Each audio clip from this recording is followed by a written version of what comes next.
Hello, spooksters. Welcome back to me reading Jane Eyre. A little comment on the weather today. This morning, I do live in Sacramento, California, where it is notoriously hot. It is notoriously hot. It has been hot over the weekend. And this morning, we wake up to thunder. We did wake up to thunder. And then lightning and thunder. It is overcast and it's hot. And then it started raining. And then it was cool. And then it's hot again. It went from 70 in my house to now it is 77 in a flash. There are weather patterns in my house. It also smells like smoke outside because there are fires because it was hot this weekend.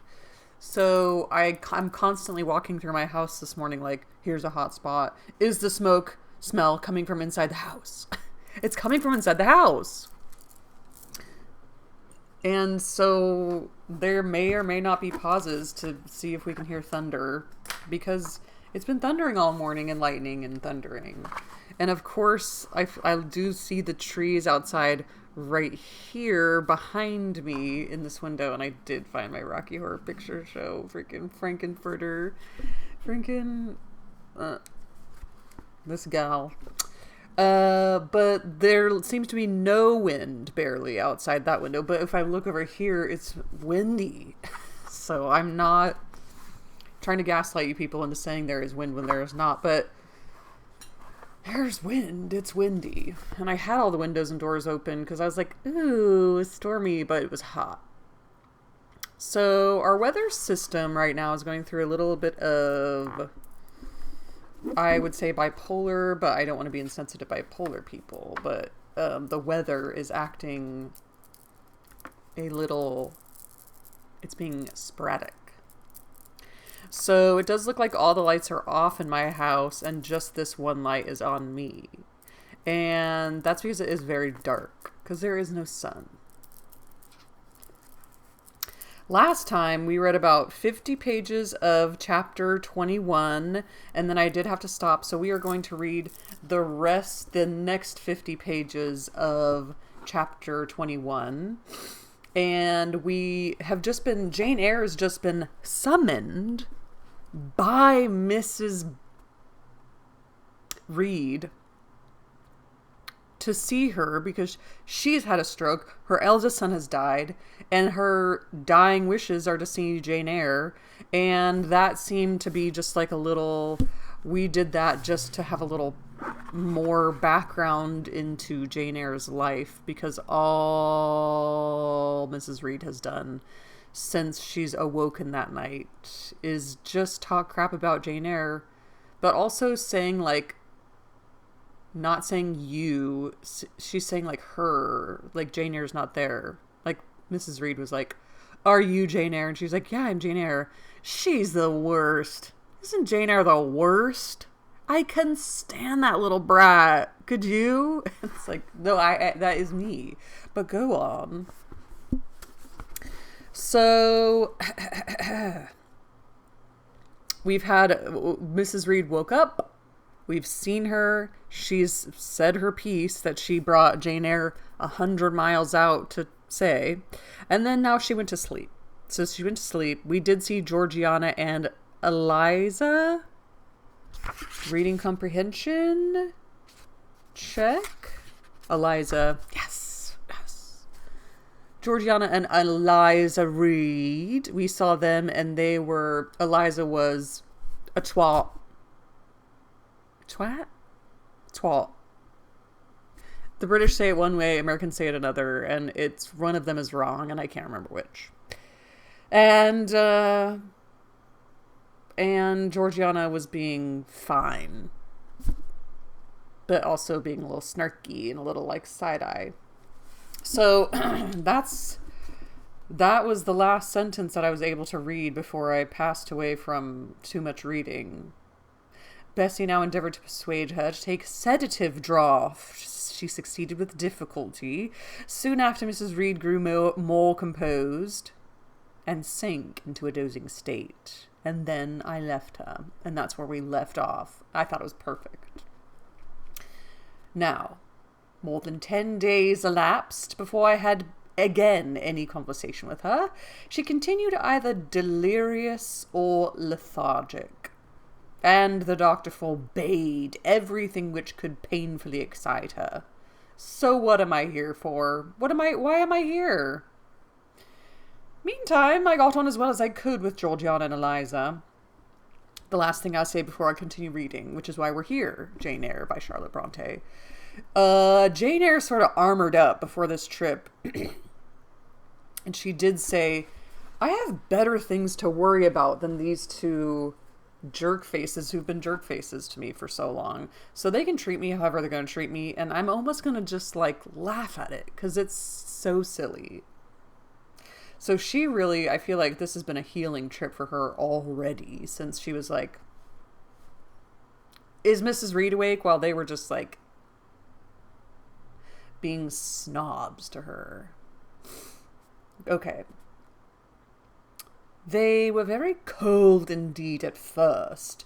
Eliza would sit half the day sewing, reading, or writing, and scarcely utter a word either to me or her sister.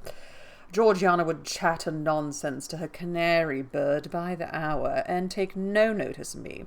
But I was determined not to seem at a loss for occupation or amusement. I can amuse myself, thank you. I had brought my drawing materials with me, and they served me for both. They served me for both. Right. Provided with a case of pencils and some sheets of paper. I used to take a seat apart from them near the window and busy myself in sketching fancy vignettes, representing any scene that happened momentarily to shape itself in the ever-shifting kaleidoscope of imagination. The kaleidoscope of imagination. The ever-shifting kaleidoscope of imagination? Charlotte! Oh my god! I can just look. The kaleidoscope, this is what it says in the back of that. The kaleidoscope was invented in 1817 by Sir David Brewster. Good to know. I'll write a little 1817 next to kaleidoscope. Good to know. The ever-shifting kaleidoscope of imagination. A glimpse of sea between two rocks, the rising moon, and a ship crossing its disk, a group of reeds and water flags, and a naiad's head crowned with lotus flowers rising out of them. Is that a flower? It's always some vegetation that I don't know about from N-A-I-A-D. N-A-I-A-D.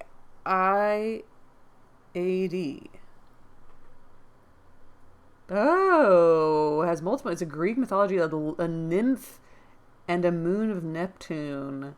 Como se dice? Freaking, how do you like freaking enunciation? Naiad. A naiad? I've never heard of such a thing in my whole life. A naiad. Naiad. She gave that a hard N. Naiad. A group of reeds and water flags, and a naiad's head, crowned with lotus flowers rising out of them, an elf sitting in a hedge sparrow's nest under a wreath of hawthorn bloom. Sounds delightful. Is there a gallery where somebody has reimagined these pictures, paintings from Jane Eyre? So I'm going to look that up. That's beautiful. But again, we have the sea and we have the moon. I don't know if we've talked about ships a lot, but I feel like these are like and elves and now naiads, but that's sort of elf-like or nymph-like. Fairy-like. Andrea, you know who I'm talking to. One morning I fell to sketching a face. What sort of a face it was to be, I did not care or know. I took a soft black pencil, gave it a broad point, and worked away. Soon I had traced on the paper a broad and prominent forehead and a square lower outline of a visage. Is it Mr. Rochester? Sounds like it already. That contour gave me pleasure.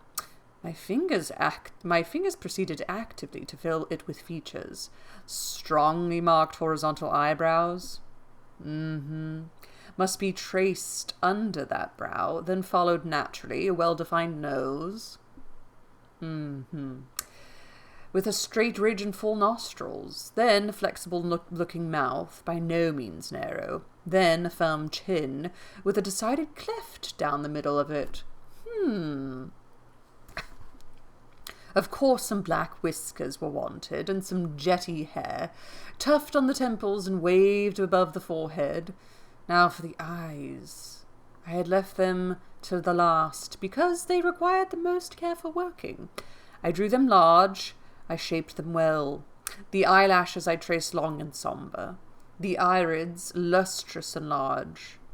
Good, but not quite the thing, I thought, as I surveyed the effect. They want more force and spirit. And I wrought the shades blacker, that the lights might flash more brilliantly, and a happy touch or two secured success. There, I had a friend's face under my gaze, and what did it signify that those young ladies turned their backs on me? I looked at it. I smiled at the speaking likeness. I was absorbed and content. "Is that a portrait of someone you know?" asked Eliza, who had approached me unnoticed. I responded that it was merely a fancy head, and hurried it beneath the other sheets. Of course I lied. It was, in fact, a very faithful representation of Mr. Rochester. But what was that to her, or to anyone but myself? Georgiana also advanced to look. The other drawings pleased her much, but she called that an ugly man. They both seemed surprised at my skill. I offered to sketch their portraits, and each in turn sat for a pencil outline. Then Georgiana produced her album. I promised to contribute a watercolour drawing. This put her at once into good humour. She proposed a walk in the grounds.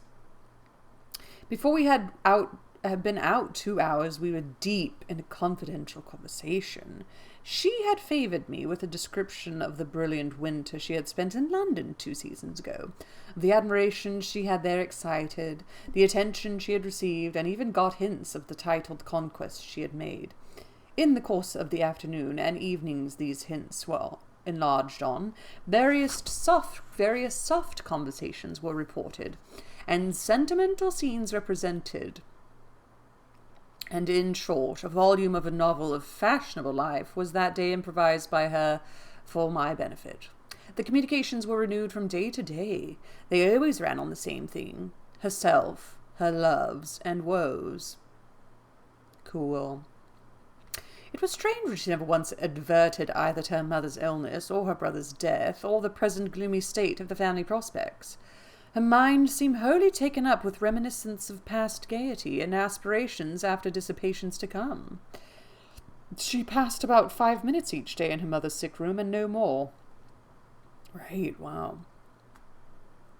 Eliza still spoke little. She had evidently no time to talk. I never saw a busier person than she seemed to be. Yet it was difficult to say what she did, or rather to discover any result of her diligence. She had an alarm to call her up early. Oh, I know not how she occupied herself before breakfast, but after that meal she divided her time into regular portions, and each hour had its allotted task. 3 times a day she studied a little book, which I found on inspection was a common prayer book. I asked her once what was the great attraction of that volume, and she said, "The rubric." Makes me feel like I'm back at school, but let's see what the rubric says in the back. Direction, generally printed in red, for the conduct of divine services of the Book of Common Prayers. Eliza shows herself to be a formalist, a believer in church ritual and liturgy as means of salvation. Oh, Sure. Not by works, babe, not by works. 3 hours she gave to stitching, and with gold thread, the border of a square crimson cloth, almost large enough for a carpet. In answer to my inquiries after the use of this article, she informed me it was a covering for the altar of a new church lately erected near Gateshead. 2 hours she devoted to her diary. Wow. 2 to working by herself in the kitchen garden, and 1 to the regulation of her accounts. She seemed to want no company, no conversation. I believe she was happy in her way. This routine sufficed for her, and nothing annoyed her so much as the occurrence of any incident which forced her to vary its clockwork regularity. She would have done really well at the school at Lowood. She would have fit right in at Lowood. She told me one evening, when more disposed to be communicative than usual, that John's conduct, and the threatened ruin of the family, had been a source of profound affliction to her. But she had now, said she, settled her mind and formed her resolution. Her own fortune she had taken care to secure, and when her mother died, and it was wholly improbable, she tranquilly remarked, that she would either recover or linger long, she would execute a long-cherished project, seek a retirement where punctual habits would be permanently secured from disturbance, and place safe barriers between herself and a frivolous world. I asked if Georgiana would accompany her.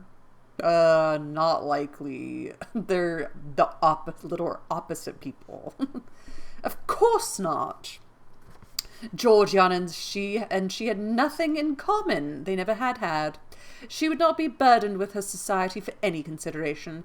Georgiana should take her own course, and she, Eliza, would take hers. Georgiana would not, unburdening her heart to me, spend most of her time lying on the sofa, fretting about the dullness of the house, and wishing over and over again that her Aunt Gibson would send her an invitation up to town. It would be so much better, she said, if she could only get out of the way for a month or two till all was over.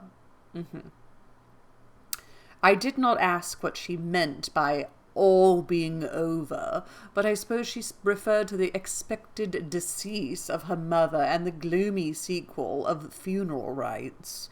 Eliza generally took more notice of her sister's indolence and complaints than if no such murmuring, lounging object has been before her. One day, however, as she put away her account-book and unfolded her embroidery, she suddenly took her up thus. "Georgiana, a more vain and absurd animal than you is certainly never allowed to cumber the earth. You had no right to be born. Yikes. For you make no use of life. Instead of living for, in, and with yourself as a reasonable being ought, you seek only to fasten your feebleness on some other person's strength. If no one can be found willing to burden her or himself with such a fat, weak, puffy, useless thing, you cry out that you are ill-treated, neglected, and miserable. Then, too, existence for you must be a scene of continual change and excitement, or else the world is a dungeon. You must be admired. You must be courted. You must be flattered. You must have music, dancing, and society, or you languish. You die away. You have no sense to devise a system which will make you independent of all efforts and all wills but your own. Take one day. Share it into sections. To each section apportion its task. Leave no stray unemployed quarters of an hour, 10 minutes, 5 minutes. Include all. Do each piece of business in its turn with method, with rigid regularity. The day will close almost before you are aware it has begun, and you are indebted to no one for helping you to rid of one vacant moment. You have had to seek no one's company, conversation, sympathy, forbearance. You have lived, in short, as an independent being ought to do. Take this advice, the first and last I shall offer you, that you will not want me or anyone else, happen what may. Neglect it, go on as heretofore, craving, whining, and idling, and suffer the results of your idiocy, however bad and insufferable they may be. I tell you this plainly, and listen, for though I shall no more repeat what I now am about to say, I shall steadily act on it. After my mother's death, I wash my hands of you. From the day her coffin is carried to the vault in Gateshead Church, you and I will be as separate as if we had never known each other. You need not think that because we chance to be born of the same parents, I shall suffer you to fasten me down by even the feeblest claim. I can tell you this, if the whole human race, ourselves excepted, were swept away and we too stood alone on earth, I would leave you in the old world and betake myself to the new. She closed her lips. Betake myself to the new. I would love this. Betake myself to the new. The declaration is a striking reversal of Kathy's words about Heathcliff in Wuthering Heights, I guess. You might have spared yourself the trouble of delivering this tirade, answered Georgiana. Everybody knows you are the most selfish, heartless creature in existence, and I know your spiteful hatred towards me. I have had a specimen of it before in the trick you played me about Lord Edwin Vere. You could not bear me to be raised above you, to have a title, to be received into circles where you dare not show your face, and so you acted the spy and informer, and ruined my prospects forever.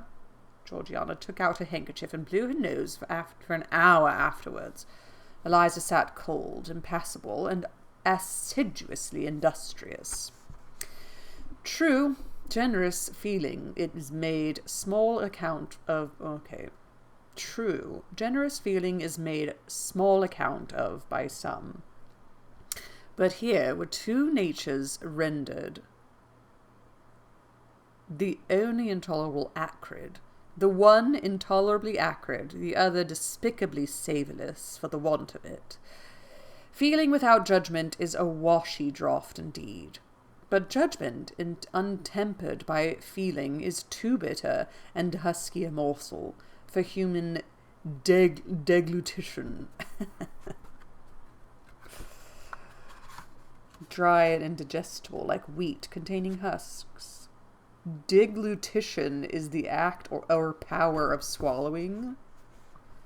I feel like this was like a Bible verse. This was like, feeling without judgment is a washy draught indeed, but judgment, tempered by feeling, is too bitter and husky a morsel for human deglutition.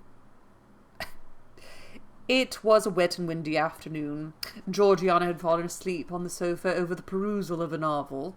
Eliza was gone to attend a Saint's Day service at the new church. For in matters of religion, she was a rigid formalist. No weather ever prevented the punctual discharge of what she considered her devotional duties, fair or foul. She went to church thrice every Sunday, and as often on weekdays as there were prayers.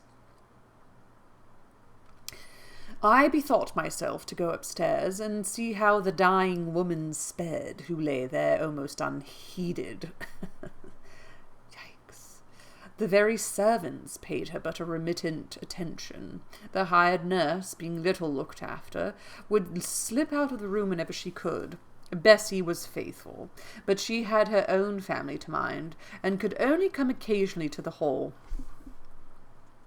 Wow, I just had this thought about servants back in the day who, like, would see a child born and would see, like, they saw death and birth and, like, everything in between. Like, they saw everything. I would love to see, like, a servant's diary. Did they keep diaries? Oh my gosh. That's wild to think about. Like, the family's not even up there. It's just servants taking after this woman who's dying. Bessie was faithful, but she had her own family to mind, and could only come occasionally to the Hall. I found the sick room unwatched, as I expected. No nurse was there. The patient lay still and seemingly lethargic. Her livid face sunk in the pillows. The fire was dying in the grate. I renewed the fuel, rearranged the bedcloths, gazed a while on her, who could not now gaze on me, and then I moved away to the window. She's taking care of This woman. The rain beat strongly against the panes. The wind blew tempestuously.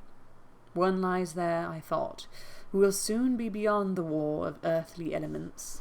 Whither will that spirit, now struggling to quit its material tenement, flit when at length released? Whither will that spirit flit when at length released? In pondering the great mystery, I thought of Helen Burns. She thought of Helen Burns. Oh, recalled her dying words. Keep the faith. Her dying words were, be at peace. Her doctrine of the inequality of disembodied souls. I was listening in thought to her well-remembered tones, still picturing her pale and spiritual aspects, her wasted face and sublime gaze as she lay on her placid deathbed and whispered her longing to be restored to her divine Father's bosom, when a feeble voice murmured from the couch behind. "Who is that?" I knew Mrs. Reed had not spoken for days. Was she reviving? I went up to her. "It is I, Aunt Reed." "Who?" "I," was her answer. "Who are you?" Looking at me with surprise and sort of alarm, but still not widely. "You are quite a stranger to me. Where is Bessie?" "She is at the lodge, Aunt." "Aunt?" she repeated. "Who calls me Aunt? You're not one of the Gibsons. And yet I know you. That face, and the eyes and forehead are quite familiar to me. You are like... Why, you are like Jane Eyre." I said nothing. I was afraid of occasioning some shock by declaring my identity. "Yet," said she, "I'm afraid it is a mistake. My thoughts deceived me. I wish to see Jane Eyre, and I fancy a likeness where none exists. Besides, in 8 years she must be so changed." I now gently assured her that I was the person she supposed and desired me to be, and seeing that I was understood and that her senses were quite collected, I explained how Bessie had sent her husband to fetch me from Thornfield. "I am very ill, I know," she said ere long. I was trying to turn myself a few minutes since, and find I cannot move a limb. It is as well I should ease my mind before I die. What we think little of in health burdens us at such an hour as the present is to me. Does the nurse hear, or is there no one in the room but you?" I assured her we were alone. "Well, I have twice done you a wrong which I regret now. One was in breaking the promise which I gave to my husband to bring you up as my own child. The other—" She stopped. "After all, it is of no great importance, perhaps," she murmured to herself. "And then I may get better, and to humble myself so to her is painful." She made an effort to alter her position, but failed. Her face changed. She seemed to experience some inward sensation, the precursor perhaps of the last pang. "Well, I must get it over. Eternity is before me. I had better tell her. Go to my dressing case, open it, and take out a letter. You will see there." I disobeyed her directions. "Read the letter," she said. It was short, and thus conceived. "Madam, you will have the goodness to send me the address of my niece Jane Eyre, and to tell me how she is. It is my intention to write shortly, and desire her to come to me at Madeira. Providence has blessed my endeavours to secure a competency. As I am unmarried and childless, I wish to adopt her during my life, and bequeath her at my death whatever I may to leave. I am, Madam, etc., etc., John Eyre, Madeira." That was the man, her uncle, right? That's her father's brother? Wow. It was dated 3 years back. "Why did I never hear of this?" I asked. "Because I disliked you too fixedly and thoroughly ever to lend a hand in lifting you to prosperity. I could not forget your conduct to me, Jane, the fury with which you once turned on me. The tone in which you declared you abhorred me the worst of anybody in the world. The unchildlike look and voice with which you affirmed that the very thought of me made you sick, and I asserted that I had treated you with miserable cruelty. I could not forget my own sensations when you thus started up and poured out the venom of your mind. I felt fear as if an animal that I had struck or pushed had looked at me with human eyes and cursed me in a man's voice. Bring me some water. Oh my God, it's like the voice. She used the voice. Give me the water. Bring me some water. Oh, make haste. Dear Mrs. Reed, said I, as I offered her the draught. She required, think no more of all this. Let it pass away from your mind. Forgive me for my passionate language. I was a child then. 9 years have passed since that day. Getting upset at a child for being a child. They have no frontal lobe. They have no impulse control. And you lowering yourself and getting mad or insulted or offended at a child is like a form of insanity. Like punishing a child for having emotions that they simply cannot control and like taking it seriously is like being offended at like a monkey, like the tone of its talking. Like, learn to regulate yourself and help them. Children need help. Okay, this is amazing of Jane Eyre. Like, Jane Eyre could have gotten offended, right? But she said, you're clearly dying. I'm not going to get offended at this letter. Regulation. This is emotional regulation. Okay. She heeded nothing of what I said. Classic. But when she had tasted the water and drawn breath, she went on thus. I tell you I could not forget it, and I took my revenge. For you to be adopted by your uncle and placed in a state of ease and comfort was what I could not endure. I wrote to him. I said I was sorry for his disappointment, but Jane Eyre was dead. She had died of typhus fever at Lowood.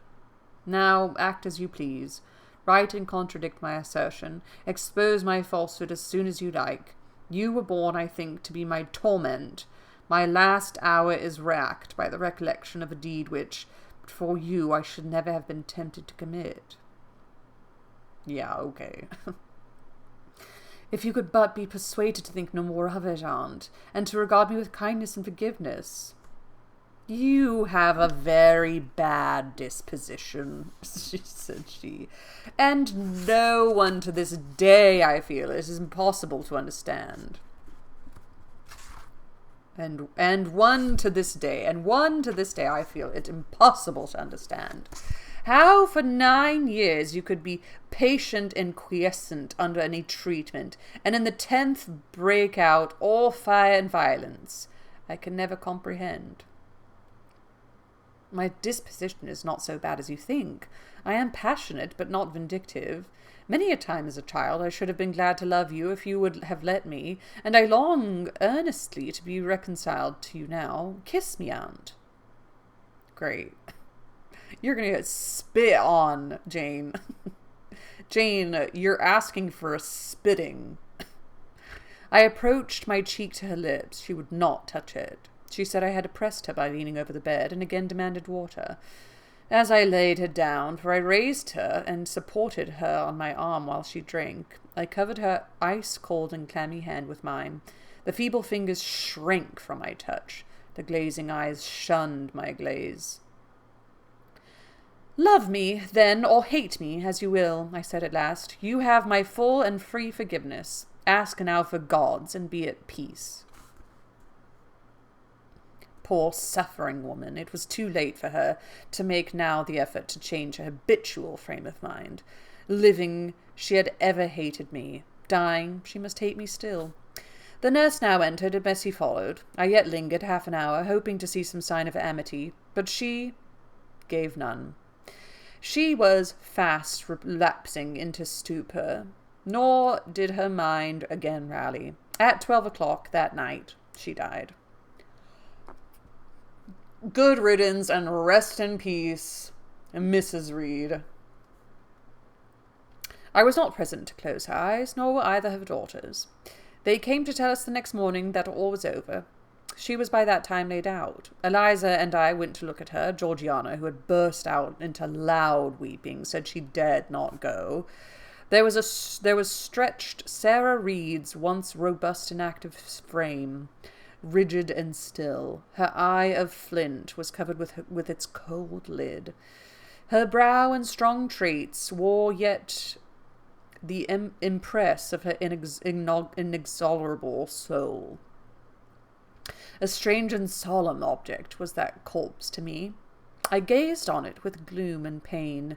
Nothing soft, nothing sweet, nothing pitying or hopeful or subduing did it inspire, only a grating anguish for her woes, not my loss, and a sombre, tearless dismay at the fearfulness of death in such a form. Eliza surveyed her parent calmly, and after a silence of some minutes, she observed, "With her constitution, she should have lived to a good old age. Her life was shortened by trouble." And then a spasm constricted her mouth for an instant. As it passed away, she turned and left the room, and so did I. Neither of us had dropped a tear. And that does concludeth chapter 21 of Jane Eyre on this spooky day. I would like to recall, but it might be hard to find, what Helen Burns did say on the day of her death. I do remember that it was quite early on in the book, because it was very sad. "I live in calm, looking to the end." I found it. Is that her creed? I hold another creed, which no one ever taught me, and which I seldom mention, but in which I delight, and to which I cling, for it extends hope to all. It makes eternity a rest, a mighty home, not a terror and an abyss. Besides, with this creed, I can so clearly distinguish between the criminal and his crime. I can so sincerely forgive the first while I abhor the last. And with this creed, revenge never worries my heart. Degradation never too deeply disgusts me. Injustice never crushes me too low. I live in calm, looking to the end. Miss you, Helen. R.I.P. freaking Sarah Reed. We're just learning her name. Whew. Let's keep on keeping on, everybody. Until next time, where we read chapter 22 of Jane Eyre. Hot painted picture of Mr. Rochester. Do you think that he's gonna see it? Oh. Happy reading to all, and ta-ta!